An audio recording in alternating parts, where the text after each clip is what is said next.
Voter slip নিয়ে vote দিলেন ময়নাগুড়ি ঝড় বিধ্বস্ত এলাকার ভোটারেরা। গত 31শে মার্চ বিধ্বংসী টর্নেডো ঝড়ে ময়নাগুড়ি ব্লকের বিস্তীর্ণ অংশের মানুষ সর্বস্ব হয়েছেন।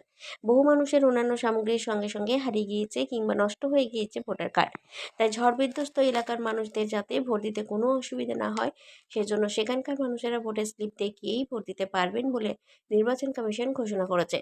সেই মতোই প্রশাসনের তরফ থেকে ভোটের আগেই ঝড় বিধ্বস্ত এলাকার মানুষদের হাতে পৌঁছে দেওয়া হয় ভোটের স্লিপ। ঝড়ে ঘরবাড়ি ক্ষতিগ্রস্ত হওয়ার মন খারাপের মাঝেও ভোট নিয়ে যথেষ্ট আগ্রহ রয়েছে বিধ্বস্ত এলাকার বাসিন্দাদের।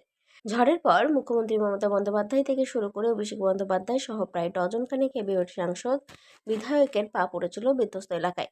পিছিয়ে ছিল না বিজেপিও। শুভেন্দু অধিকারী সহ অন্যান্য বিজেপির নেতাদের দেখা মিলেছে এলাকায়।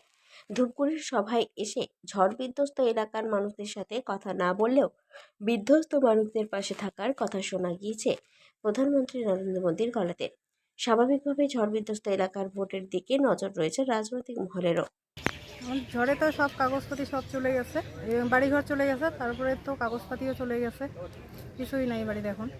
শুধু ডায়েরি করার পরে এই কাগজটা দিছে, এই কাগজটা দিয়ে আমরা ভোট দিতে পারবো আর কি।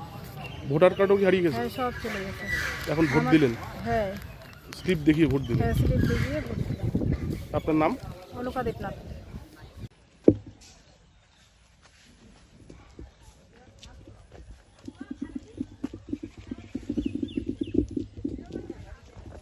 ওই টোকনটা পাবেন, টোকনটা।